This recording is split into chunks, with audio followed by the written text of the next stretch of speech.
Radio UCP presenta Voces de mi Cuenca. Si el río Tun hablara, ¿qué nos contaría? Historias, música, arte y educación. Todo lo que el río Tun tiene para contarnos lo vamos a escuchar a través de Voces de mi Cuenca. Escúchanos el primer y último sábado de cada mes a las 10 de la mañana en www.radioucp.co.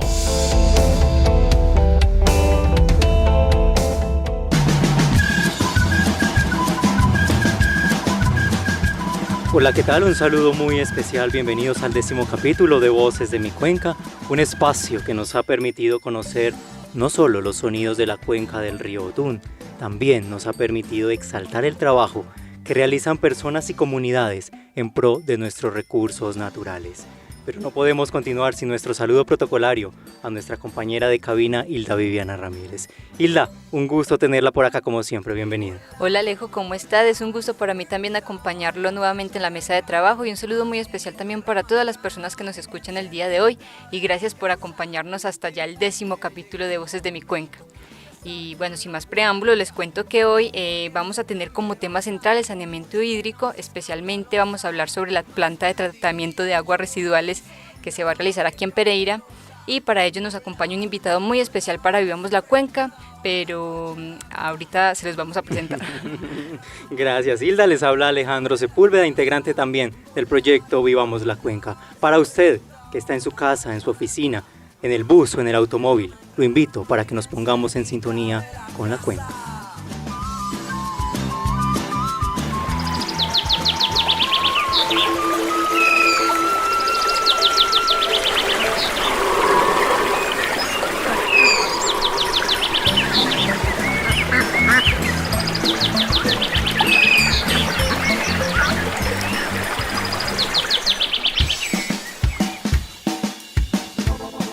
Bueno, antes de ir con nuestro invitado especial del día de hoy, les cuento que tuvimos la oportunidad de conversar esta semana con una invitada que no está hoy con nosotros aquí en cabina, con Patricia Zapata. Ella es líder de la comunidad del barrio San Fernando en Cuba y ella nos contó cómo era el río Consota que pasa por ahí al ladito del barrio cuando ella era pequeña. Entonces los invito para que recordemos junto a ella cómo era este río antes de verlo como lo tenemos hoy. Bueno, mi familia llegó al barrio en el año 1971. Cuando llegamos el río era todavía cristalino, había muchos peces, habían tortugas, veíamos atravesar las serpientes. Era tan clarito que se veía cuando las serpientes atravesaban la cuenca, se pasaban del lado derecho al lado izquierdo. Muchos pájaros, muchos guatines, armadillos alrededor de la cuenca del río Consota. Todavía quedaban muchos sitios sin poblar. Estaba en Cuba, la hacienda prácticamente estaba solo San Fernando y Cuba Viejo. Ya con los años empezaron a aparecer los otros barrios. Qué bonito lo que nos contaba Patricia. Creo que, no sé si les pasó que cuando ella nos narraba este río que ella conocía es como bien distinto al que conocemos hoy en día, ¿cierto? Porque como muchos saben, hoy está altamente contaminado, pero ella también nos contó cómo fue ese proceso, ¿cierto? Porque cómo fue ese proceso como de contaminación, cómo fue cambiando el río con los años. Con los años el río empezó a tener muy malos olores, el agua muy turbia, muy oscura. Hubo una época en que la gente utilizaba el lado derecho de la cuenca para tirar basuras, escombros. Entonces ahí empezó pues un proceso de vigilar la cuenca, de estar pendiente que no le tiraran basuras, de que los vecinos fueran conscientes que si se tira basuras a la cuenca contamina, y ahí se empezó un trabajo en la zona verde. El río empezaba a presentar que se llevaba los talud de la tierra, entonces empezamos a sembrar árboles. En la parte de las manzanas 23, 24, 22 se sembraron un bambú amarillo que amarraba la tierra, aunque él se extendió demasiado, entonces ese bambú hizo que como que la pelusa, o no sé, la sombra, mató los frutales, porque teníamos muchos frutales. Y así sucesivamente con los años, en esa lucha de limpiar y limpiar y volver a limpiar, entonces la gente se fue empezando a poner consciente de que no se podía tirar basuras y escombros, y los vecinos vigilan para que nadie le tire basuras y escombros. A veces cuando los traen de otras partes y lo hacen de noche, que no nos damos cuenta. Pero la tarea ha sido por muchos años para que no sea una escombrera. El agua del río todavía está turbia porque le hicieron unos colectores, pero no sabemos por qué. El agua se ve turbia aún, aunque en los últimos años hemos visto que hay peces nuevamente. Lo que si no volvimos a ver fueron las tortugas, pero sí hay muchas diferentes especies de aves. Alejo, qué valioso también lo que nos contaba ella en cuanto a las estrategias que se han venido implementando para recuperar y descontaminar el río, ¿cierto? Recuperar también como la fauna que había y las especies acuáticas, pero ella también nos contó puntualmente cómo la comunidad se ha ido uniendo en pro de la conservación de la cuenca del río Conzota. Entonces escuchemos puntualmente cuáles han sido esas actividades. Hace unos años, como en el 2011, se construyó un farillón para evitar que el río se saliera porque estaba muy bajita la margen izquierda. Entonces se hizo un farillón, un sendero ecológico, se catalogaron algunos árboles, algunas aves, se hizo una intervención en este sendero, convirtiendo pues la zona como en un recorrido. Falta la margen derecha, que es mucho más frondosa, más puro la reserva en el lado derecho, que necesita como mantenimiento. El río tiene por épocas que se sale, y esto se ha notado en los últimos años muchísimo más, porque en las temporadas de lluvia el río se sale en ciertas partes, y la zona está llena de nacimientos de agua. Entonces hemos sembrado muchísimos árboles alrededor para conservar el agua, y el río todavía se presenta turbio. No sabemos por qué se tiene colectores. Pues hemos visto peces, hay unos patos que viven por aquí también. Pues la idea es conservar lo que hay y mejorar lo que ya tenemos, sobre todo esa conservación del agua. Pero con los años pues hemos visto cómo se ha deteriorado la calidad del agua muchísimo, con los malos olores y el color.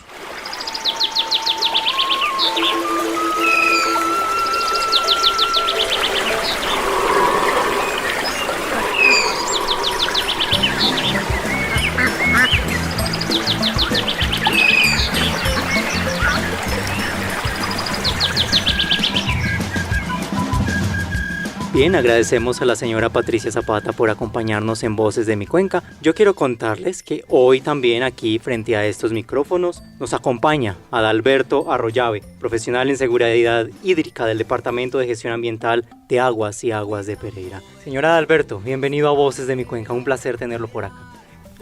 Alejandro, Hilda, buen día, un placer para mí estar acá con ustedes. Muchas gracias por la invitación. Señora Adalberto, comencemos con unas preguntitas muy técnicas. ¿Qué es eso de saneamiento hídrico? Pues bueno, el saneamiento hídrico, como su nombre lo indica, es limpiar el agua. Limpiar el agua que de una u otra forma contaminamos nosotros, o sea, de forma directa o de forma indirecta. De forma directa lo hacemos cada vez que usamos el agua en nuestros hogares, en la industria, en el comercio. Cada vez que la usamos, la estamos ensuciando y la arrojamos hacia el alcantarillado, a los ríos, a las quebradas. De forma indirecta, dependiendo de nuestros hábitos de consumo, pues hay una cantidad de productos que nosotros utilizamos, y están estos conceptos, por ejemplo, de huella hídrica. Si yo consumo 1 kilo de carne, por cada kilo de carne, el proceso de ese kilo de carne pudo haber utilizado más o menos unos 15, 20 mil litros de agua. Para producir 1 litro de leche se requiere más o menos 1000 litros de agua. Entonces ahí nos da como una relación de lo que es el consumo de lo que nosotros utilizamos respecto a lo que realmente se consume de agua. Entonces toda esa agua, no solamente la que uso directamente en el hogar, sino esos productos que llegaron también tuvieron un ciclo donde se utilizó mucha agua. Don Alberto, teniendo en cuenta lo que usted nos contaba sobre como esa forma directa e indirecta de impactar sobre como la contaminación del agua, ¿por qué es importante tener una planta de tratamiento en la ciudad y cómo beneficia eso a la comunidad? Una planta de tratamiento es apenas un componente de lo que es el sistema alcantarillado. Digamos, estas ciudades que se desarrollan de forma que tienen una dinámica poblacional tan alta como Pereira, pero que no todos los servicios se desarrollan con la misma velocidad que crece la ciudad, entonces digamos que hay una cantidad de componentes del sistema alcantarillado.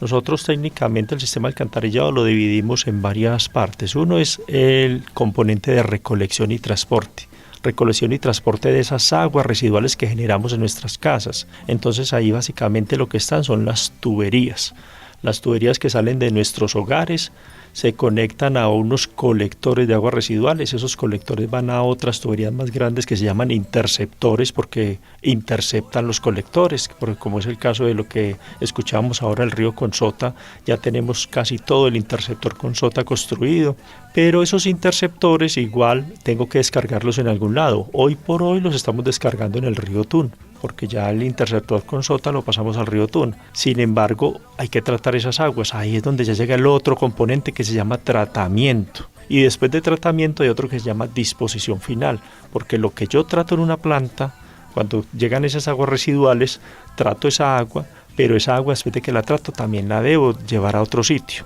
sea para reuso, sea para infiltrarla en el suelo, sea para descargarla nuevamente al cuerpo de agua, al río. En ese caso, cuando la planta de tratamiento esté funcionando, el río Consota, como nos contaba Patricia, podría llegar un momento en el que vuelvan a haber peces y se vuelva a ver cristalino, o prácticamente eso sería imposible. No, el río Consota ya está descontaminado en el sentido de que no les estamos arrojando nuestros vertimientos líquidos. O sea, las aguas de alcantarillado ya no llegan al río Consota. Las aguas de alcantarillado en un proceso gradual, sistemático, que venimos haciendo más o menos desde el año 1999, hemos venido construyendo los colectores y el interceptor del río Consota. En el año, a finales de 2019, terminamos de hacer un túnel que lo que hace es llevar las aguas del río Consota, las aguas residuales, hacia el río Tun. O sea que nosotros ya el río Consota lo tenemos saneado sin tener planta. ¿Qué sucede con lo que decía doña Patricia? Ella hablaba de los años 70, cuando encontraron un río limpio para ellos, que igual es relativamente limpio porque ya existían unos desarrollos, que se fue contaminando a medida que crecía la población, y que nosotros hemos venido sacando esa contaminación también 20 años atrás, cuando empezamos a construir colectores interceptores. Al sacar esa contaminación no quiere decir que el río no siga contaminado. Lo que le hemos dejado es de descargar nuestras aguas residuales. El río, como llevaba tantos años recibiendo contaminación, obviamente hay que hacer otros procesos, que son, en algunos países lo que hacen es dragar el río, porque él ya acumuló una cantidad de sustancias, de elementos, de sólidos. Aquí lo que nosotros digamos que esperamos es que se dé un proceso de autoorganización del ecosistema. A medida que va pasando el tiempo, los mismos ríos también tienen la capacidad de depurarse solos, ¿cierto? De autodepurarse.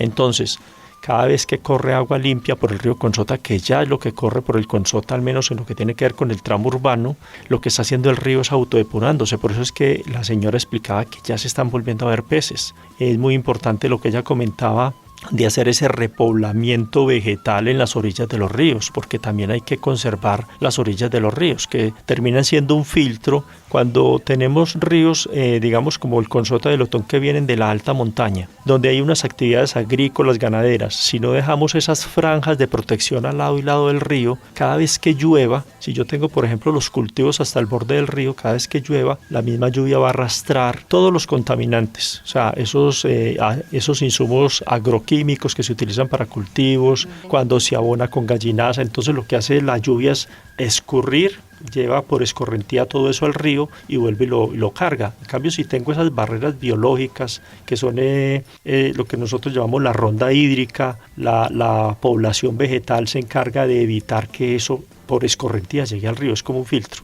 Entonces es muy importante ese repoblamiento vegetal en las orillas de los ríos para evitar de una u otra forma que por escorrentía se sigan contaminando. Es muy importante el tema de cultura ciudadana, porque lo que retiramos fueron las aguas residuales, pero también necesitamos la cultura ciudadana de no seguir arrojando basuras, ¿sí? Eso es lo que se estaría como esperando hoy en el río Consota, que se dé todo ese proceso natural, que él mismo se autodepure y van llegando nuevamente las especies. Si hay que ayudar en algún caso específico, entonces se haría ya desde el punto de vista mecánico, de ingeniería, ir y drenar o dragar una parte del río, del cauce, alguna quebrada que también esté llegando. Pero lo ideal es que todo este proceso se está dando hoy naturalmente. Señora Adalberto, Estación Pereira es un sector que pertenece al municipio de Marsella, Risaralda. Allí, el río Tun le entrega sus aguas al río Cauca. Sabemos muy bien que usted esta historia se la conoce al derecho y al revés. ¿A qué se debe ese nombre de Estación Pereira? Estación Pereira era una estación de tren. Cuando la gente llega a Estación Pereira, como se llama Estación Pereira, se imaginan que es de Pereira, pero no es de Pereira, es de Marsella. Entonces realmente el nombre de Estación Pereira es porque era una parada de tren. Hace 100 años más o menos que empezaron a funcionar los ferrocarriles nacionales, ¿cierto? Que fue cuando Panamá se separó de Colombia, entonces Estados Unidos le dio una plata a Colombia. Lo que hizo Colombia fue construir líneas férreas. Y entre toda esa ruta está pues la ruta de occidente de tren y está la Estación Pereira. La Estación Pereira cumple una función muy parecida a lo que cumple una desembocadura de un río, es un cruce de caminos. Si usted baja a Estación Pereira, realmente eso es lo que existe ahí. Una desembocadura de un río lo que hace es recibir todo lo que viene de la parte alta del río, ¿sí? Pero también cuando yo estoy en Estación Pereira, me doy cuenta, es como una lectura. Si yo miro la calidad del agua, si hago unos muestreos de agua en Estación Pereira, me doy cuenta qué es lo que está pasando aguas arriba, qué es lo que hace la gente aguas arriba, ¿sí? Por eso es muy importante que en Estación Pereira entreguemos un agua de muy buena calidad, que eso es lo que realmente reflejaría todo ese proceso de saneamiento. Hoy por hoy, cuando estamos ya con el río Consota saneado, vamos a tratar las aguas residuales sobre el río Tun. Nosotros decidimos hacerlo sobre el río Tun porque si ustedes miran la diferencia de los dos ríos es muy significativa. Nosotros que estamos aquí hoy en la Universidad Católica vemos un río Consota, es un río tranquilo, planito, va como muy lento. El río Tun es todo lo contrario, tiene un carácter mucho más fuerte, va golpeando las piedras, cada vez que golpea piedras está intercambiando el oxígeno de la atmósfera, entonces tiene ese proceso de autodepuración, digamos, con una dinámica mayor a la del río Consota. Por eso es que el río Consota, nos lo decían ahora, es un río que así tenga una carga contaminante pequeña, no tiene la capacidad de resistir, no tiene como la suficiente inmunidad, esas fuerzas que le permitan no contaminarse tan fácil. Entonces un río que estaba muerto en San Fernando, aquí en el poblado Primera Etapa, en El Dorado, cuando hacía un poco de verano o de sol, era un río que generaba malos olores. Hoy no, porque ya no tiene toda esa carga contaminante. En cambio el río Tun sí tiene la capacidad no solamente de tener su propia carga, sino ahorita de recibir también la del río Consota. Y obviamente lo que estamos recibiendo hoy en el sector de la Siria, en el río Tun, lo que está haciendo el río Tun es que está recibiendo toda esa carga contaminante y la está autodepurando mientras va bajando Estación Pereira. Pero ya como vamos a hacer la planta de tratamiento, ya la carga contaminante que tendrá que asimilar el río Tun va a ser mucho menor. Entonces también eso va a generar unos procesos de dinámica natural donde muchas especies, una vez tengamos un agua más limpia, también va a empezar a retornar al río. Es muy importante por eso que estamos haciendo unos muestreos específicos en Estación Pereira de ictiología, o sea, de lo que es la fauna del río, los peces, para mirar qué tenemos hoy, ¿sí?, qué debemos proteger y sobre todo qué puede llegar después. Entonces Estación Pereira es una desembocadura, y una desembocadura es una articulación de un todo. Si yo lo miro desde el punto de vista de ingeniería, simplemente digo que es un cierre hidrológico de una cuenca, pero realmente desde el punto de vista social, de la dinámica que se tiene en una estación, en un sitio de estos, es un cruce de caminos. Estación Pereira es de Marsella, tiene un poquito de Pereira, tiene un poquito de La Virginia, tiene un poquito de Belalcázar, tiene un poquito de Dos Quebradas. Eso es lo que tenemos en Estación Pereira. El 4 de diciembre de 1991 llega usted a Aguas y Aguas de Pereira, que en ese entonces se llamaba Empresas Públicas de Pereira, ¿es correcto? Así es. Señora Adalberto, ¿cómo y por qué llega a Pereira, y principalmente Aguas y Aguas? Bueno, yo llego por muchas circunstancias de la vida, porque digamos estaba jovencito, soñador, pensaba que la vida era muy diferente, que la forma de conseguir empleo en este país era muy diferente y terminé muy lejos de mi casa, ¿cierto? Porque inicialmente estuve en territorios nacionales, en el Chocó, en la costa atlántica, y llegué por accidente, aunque eso se supone que no existen los accidentes, ¿cierto? Llegué porque tenía que llegar a Pereira. Y ¿Casualidad? Sí, me enamoré de Pereira. Entonces es una situación pues muy anecdótica. Aquí estoy y soy pereirano hace 32 años. ¿Y a Aguas y Aguas cómo se vincula? No, porque Aguas y Aguas es la decisión de empresas públicas. Ajá. Empresas públicas manejábamos todos los servicios. Era una empresa que tenía acueducto, alcantarillado, aseo, telefonía, energía.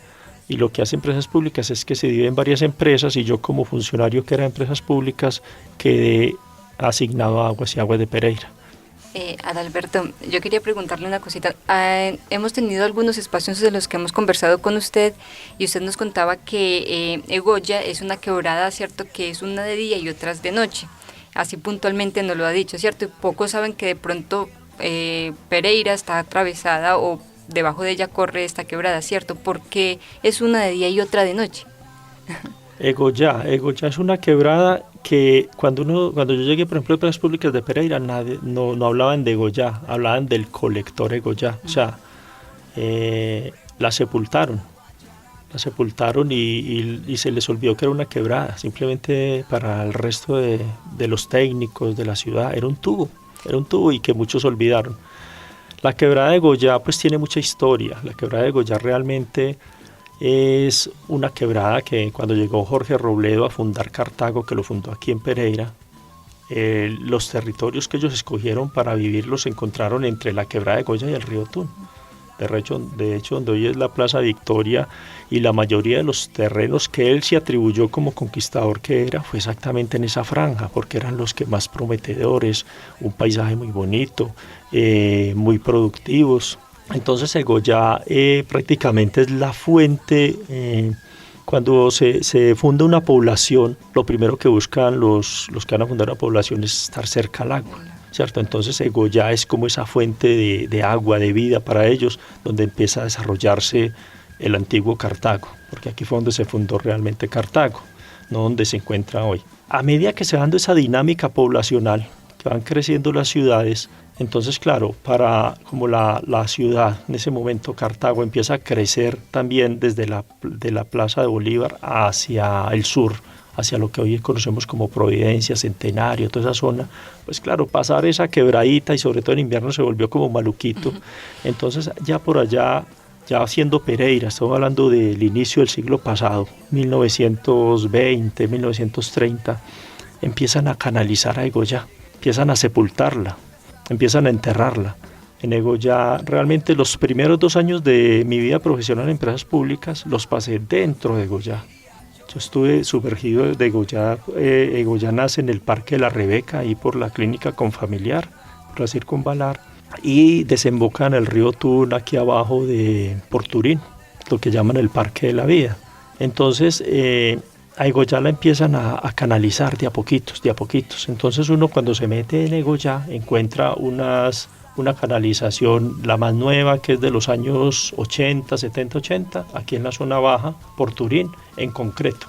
Pero si sigue subiendo dentro de Egoya, encuentra ya muros en ladrillo antiguos y más pequeñito y así. Entonces lo que necesitan era hacer puentes para poder conectar la zona, digamos, central de lo que ha sido Pereira con la zona más vieja, por la zona más nueva, que en ese momento eran las zonas de Providencia y demás. Entonces van haciendo eso. Y como aquí también tenemos un clima típico, que llueve mucho y demás, entonces el pasar por Egoya siempre había sido un conflicto para la ciudadanía.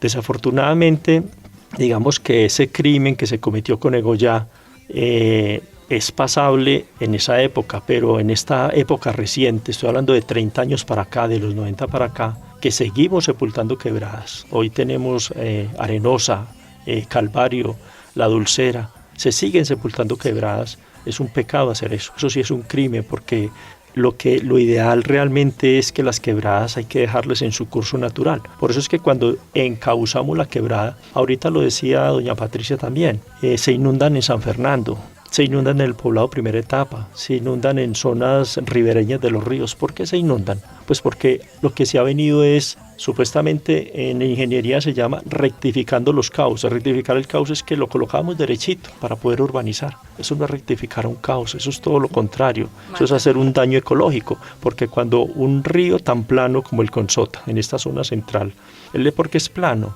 Él es plano porque él necesita la energía que viene de la montaña, que viene con mucha energía, necesita como tomar un descanso para ya seguir bajando y desembocar en el río La Vieja. Entonces ellos cuando cogen esas planicies realmente tienen un movimiento ya más, digamos, sinusoidal, como en S. ¿Eso por qué lo hacen? Pues porque necesitan, como cuando uno va corriendo y necesita como descansar, él lo va haciendo ya más lento, más lento, más lento. Pero cuando yo cojo y corto todas esas heces, todo ese movimiento y lo vuelvo de directo, entonces el río va a pasar más rápido, pero va a necesitar subir el nivel y ampliarse. Por eso es que nos inundamos, porque desafortunadamente estamos pavimentando, llenando de concreto la ciudad. Ese es el problema.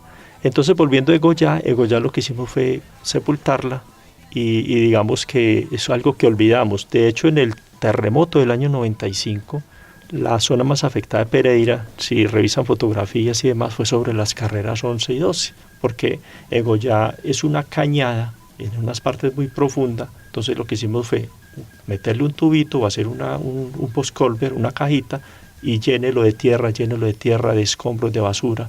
Entonces es una zona que se vuelve muy débil para cuando hay un movimiento sísmico.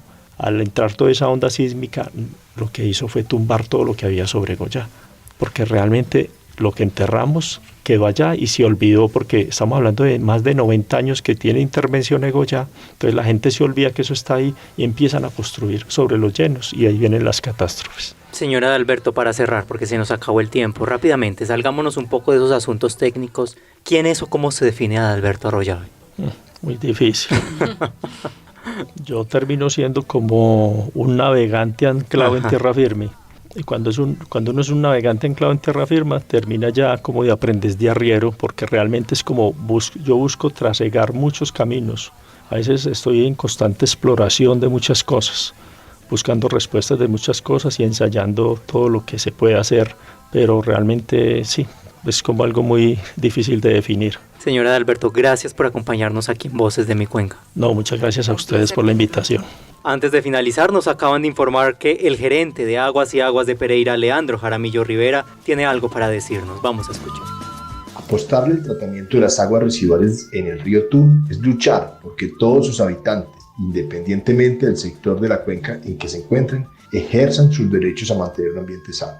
El saneamiento, más que una apuesta técnica, es un desafío altamente humano. Es abrir las puertas para que todos pongamos la mirada en ese río que garantiza la vida, para permitirnos hacer realidad los sueños por otras realidades posibles. De esta forma llegamos al final no solo de este episodio, sino también al cierre de esta temporada de Voces de mi Cuenca. Las despedidas son amargas y por eso queremos agradecer a cada una de las personas que alzaron sus voces frente a estos micrófonos y que no cesan de construir una cuenca más humana, más sostenible e incluyente. Gracias a todos los líderes comunitarios que han entendido lo valiosa que se torna la articulación entre comunidades e instituciones en nuestra cuenca del río Otún. A todos los integrantes del proyecto Vivamos la Cuenca, Margarita, Luz Adriana, Flor, César, Martica, Joan, Hilda, nuestros practicantes Juliana, Mario y Carlos, gracias por creer y crear. A Aguas y Aguas de Pereira, la Universidad Católica de Pereira, Radio UCP, nuestra casa, a la docente Paula Andrea Rendón, por confiar desde siempre en esta iniciativa sonora. Al señor Luis Fernando Calle, por supuesto, nuestro máster en cabina, por su valioso conocimiento técnico en la producción de cada uno de estos capítulos. Y a ustedes, mil y mil gracias por entender que preservar la cuenca es preservar la vida. Esperamos encontrarnos en futuras temporadas. Cuídense mucho. Un abrazo sonoro. Hasta siempre. Volar o no volar, se preguntaba la guacharaca. Más bien ir de rama en rama y bien cerquita de la casa. Volar o no volar, se preguntaba la guacharaca. Más bien ir de rama en rama. Radio UCP presenta Voces de mi Cuenca. Si el río Tun hablara, ¿qué nos contaría? Historias, música, arte y educación. Todo lo que el río Tun tiene para contarnos lo vamos a escuchar a través de Voces de mi Cuenca. Escúchanos el primer y último sábado de cada mes a las 10 de la mañana en www.radioucp.co.